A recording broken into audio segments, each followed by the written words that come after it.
Hello everybody, this is Mr. Rob and welcome back to episode number 29 of the Washington Commanders franchise here on Madden NFL 24, and it's a big game for Washington because they're winless and they're on the road to face the undefeated 3-0 Pittsburgh Steelers. Now before we get into the game, it's no secret that Kirk Cousins has not been playing that good this year. He's had a very poor return to Washington.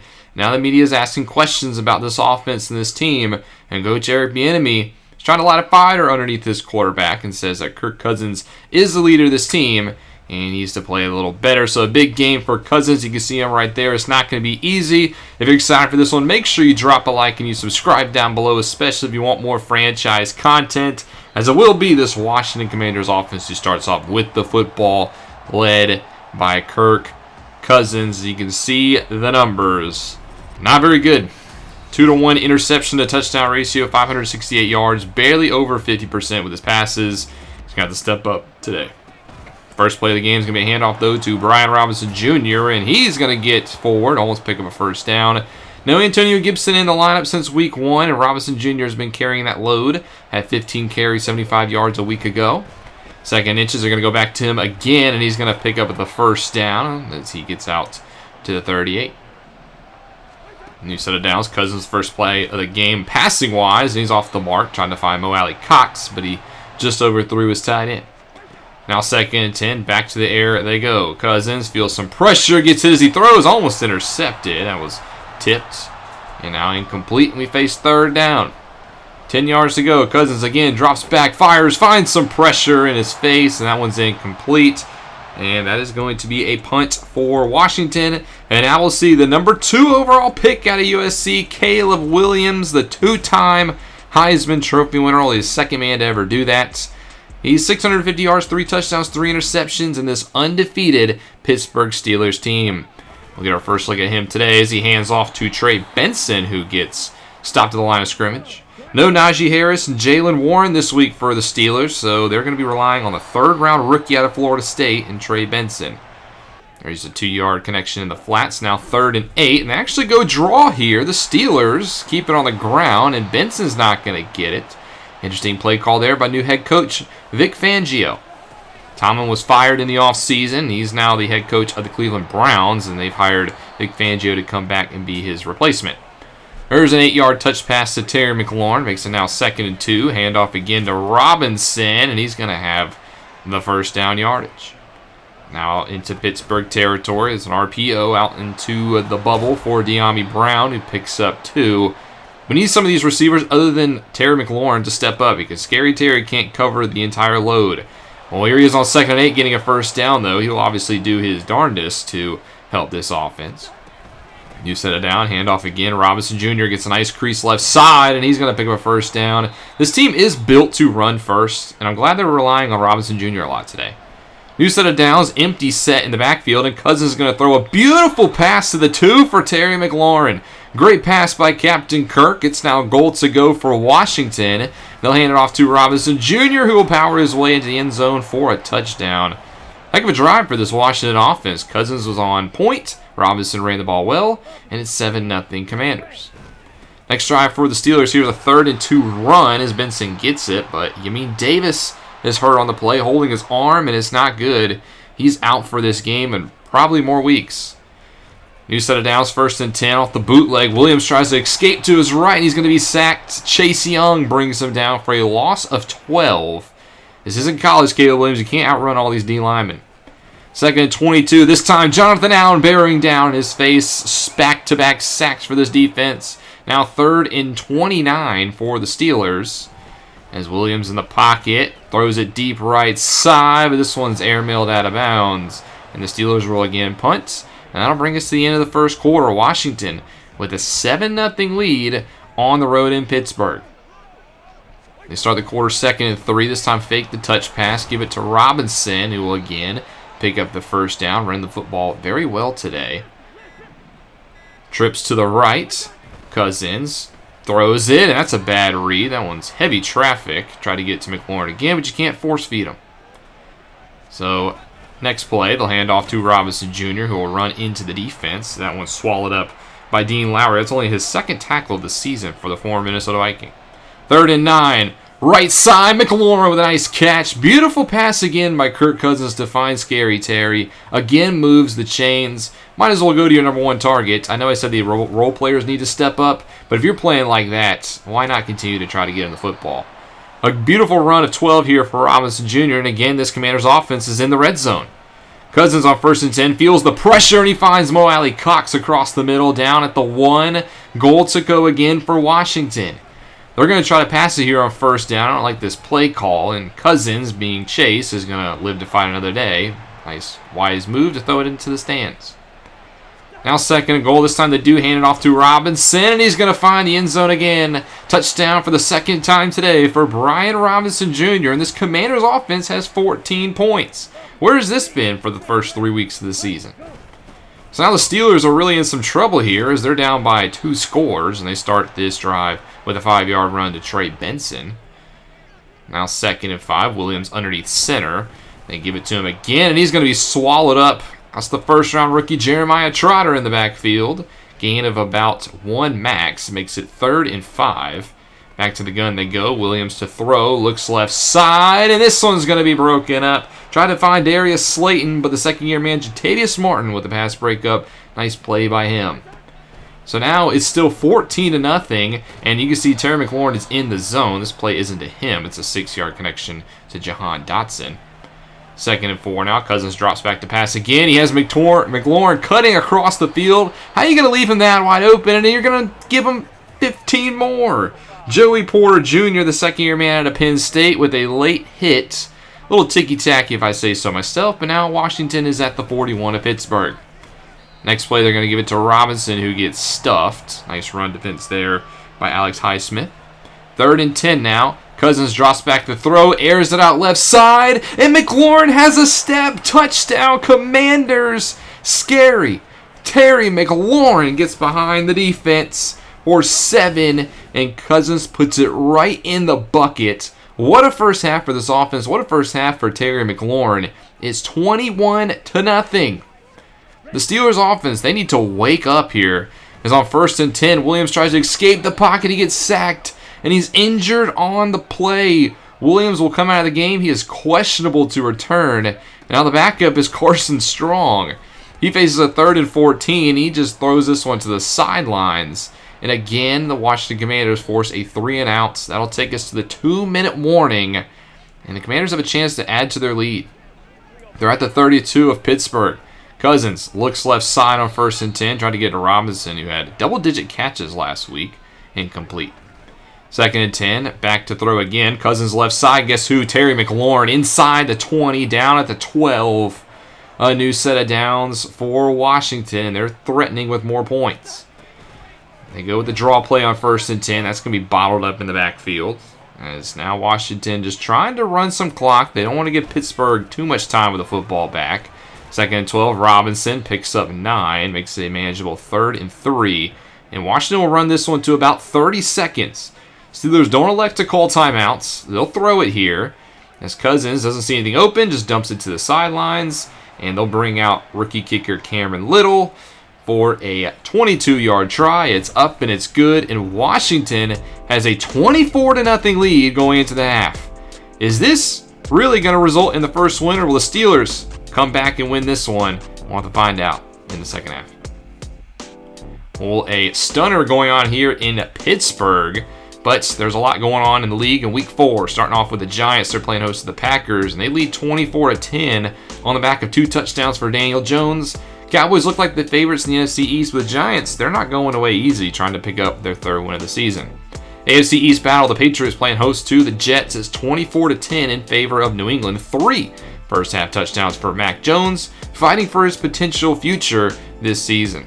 And finally, in Philly, the Eagles playing host to the Buccaneers, and it's the former Steeler, Kenny Pickett, who has Tampa Bay out in front with a first-half touchdown to DJ Chark.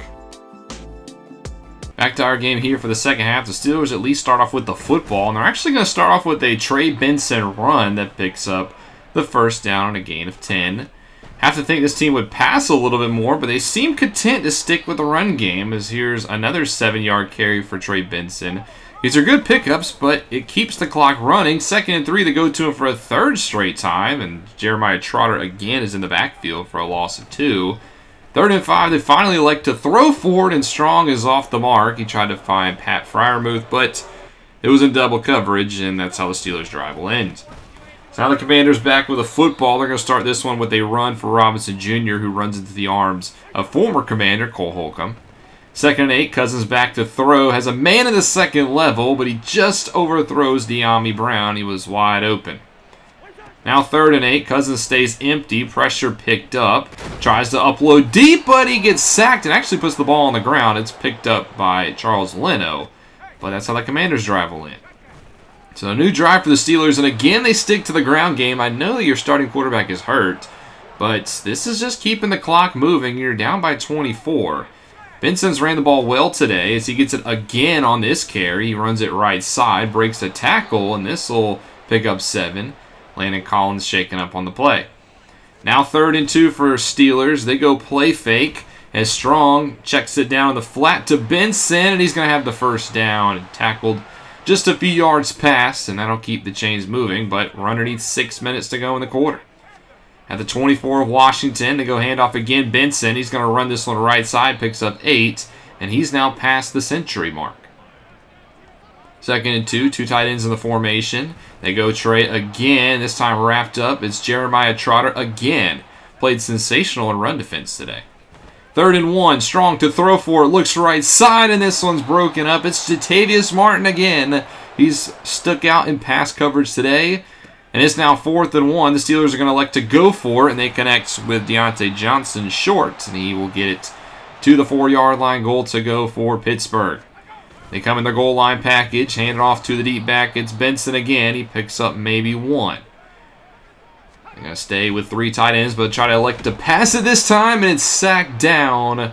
That is Jacobs, the 5th-round rookie, with the sack, and Curtis Jacobs, not known for his pass rush, forces a 3rd and goal from the 10, and again Strong looking to throw for it, and he eats another sack. Actually puts the football on the ground. It's picked up by his lineman, and the Boo Birds are coming out. That's usually reserved for their in-state rival, the Eagles, but the Steelers hearing it today. They do get on the board with 3, though, but it's 24-3 going into the final quarter. Barring something crazy, this one's looking like a Washington win. Is after a hold to end the 3rd quarter, they were backed up here in this drive on 1st and 19. Now 3rd and 14. Cousins bootlegs and tries to throw it right side. Absolutely nothing there. Incomplete, and another punt for Washington.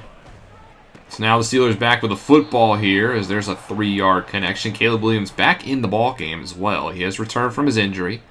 2nd and 7, looking right side again, connects with Johnson, who gets away from Fuller, and he's actually going to race for the end zone. Slayton with a beautiful block downfield, and it's a 63-yard touchdown for Deontay Johnson. Well, that'll help the offense as he finds the end zone. It's now 24-10, a 2-score game, as Washington again with the football, just trying to burn some clock as we get inside 6. Robinson Jr. again continues to run the ball well. 1st and 10, they hand it to him again on the counter. He runs left side, and he gets back to the line of scrimmage. He will sit out for the 2nd and 10 play. They'll hand it off this time to Chris Rodriguez for his first carry of the game, and, well, meet T.J. Watt. Loss of 1 gets absolutely upended. It's now 3rd and 1. Robinson checks back in. They try to set up a screen for him, and it's actually going to be swallowed up before the ball is even thrown. And Washington punts again. That'll take us to the 2-minute warning as it's 14-point lead. And the Steelers are in Washington territory with all 3 timeouts. This one's not over yet. 1st and 10. Nice pass to Pat Freiermuth. He gets open in the second level, and he's actually hurt on the play. That's not good long-term for the Steelers. Their best offensive weapon is out for the rest of the game. Now 1st and 10 from the 26. Tried to find Johnson again on the slant. This time Fuller not going to allow him to beat him. 2nd and 10. Williams drops back to throw again. Rolls left side. This time wisely throws it to the sideline. Doesn't eat another sack. And it makes it a 3rd and 10. Minute 47 left to go. Williams drops back to throw. Pressure going to be picked up. And he's going to find his reserve tight end, Darnell Washington, for 6. And don't look now, but it's just a 7-point game. If the Steelers can get the onside kick, this one could get interesting. It's set up for Riley Patterson. He's looking left side. The hands team on the field for Washington, and it's De'Ami Brown who slides down after picking up the ball. And now Washington just a first down away from ending this game. First play is not going to get it. So that's going to be about nothing. It's now 2nd and 10. Robinson again gets the handoff. He's going to run right side, break a couple tackles, and get the first down. And that'll do it. Got a little scary at the end, but the Commanders win 24-17 to get their first win of the season and hand Pittsburgh their first loss of the season. Overall, it was a good game for Washington. The offense played sensational in the first half. They were basically non-existent for the second. I know they were playing a little safe with a 24-point lead. Might have got a little too conservative, you might say, but they get the job done. The defense played well for about 3 3/4 quarters, and then, well, a couple plays in the fourth quarter makes it look a little bit like the Steelers did more than they did, but we get the win. However, Kirk Cousins didn't pass for 3 touchdowns like he wanted to, and this is why it helps to have such a veteran quarterback. Cousins realizes he didn't have the game that he wanted to, but he realizes the win is more important, so he's not upset, and he's going to get 5+ to his medium and throw accuracy next game against Carolina. That's a veteran leader when you need it. It's not all good news, though, because Yamin Davis is going to miss the next 2 games with an upper arm fracture, so that means Curtis Jacobs, the 5th-round rookie out of Penn State, will be asked to step up a little bit more. Here are your Week 4 scores around the league. The Eagles ended up beating the Buccaneers in that game. The Titans shut out the Dolphins. But we'll take a look at the 3 games of the week. Starting off with the game of the week, the Chiefs come back and beat the 49ers 31-28 after an 18-point fourth quarter. Pat Mahomes only had 1 touchdown, but the Chiefs, he leads them to the win after a 4-touchdown game from Brock Purdy is not enough. In the Sunday night game, the Cowboys, they beat the Bengals 28-21, a big win for Dallas and what could be a Super Bowl preview. Cowboys looking awesome again. They are undefeated, 4-0 in the young season. Finally, on Monday Night Football, the Vikings go to Detroit and they win 35-24. The number 1 seed from a year ago, now led by the rookie quarterback Bo Nix. A week after he had the Offensive Player of the Week, he threw for another 4 touchdowns. He's looking like a future franchise quarterback, believe it or not. Here are your players of the week. The Saints sweep it in the NFC. Derek Carr and Demario Davis, while in the AFC it was Josh Allen and Christian Gonzalez with 3 interceptions for the New England Patriots over the Jets. We're going to make one roster move. We're going to bring up Derek Kramer from the practice squad. We have an open roster spot, and I want to get a little bit more depth on that offensive line, and then we'll sign Cooper Hodges to fill that practice squad void. Nothing major. Next week, we'll travel to Carolina in our second of 4 straight road games to face the 1-3 Panthers. This is a team that's now led by Steve Wilks. He got hired in the offseason after the 1 year of Frank Reich, and they're not playing that good. There's another chance for us to pick up a victory, but it is a little interesting because their defensive coordinator this year is Ron Rivera. Yes, our former head coach is back in Carolina as the coordinator, so it'll be a little bit of a reunion of sorts between Rivera and his old club. But I'm glad we were able to finally get the win. Thank you guys so much for watching. If you enjoyed, make sure you drop a like and you subscribe down below. The support on this series has been awesome, and I can't thank you guys enough. But this is Mr. Rob, and I'll see you in the next one.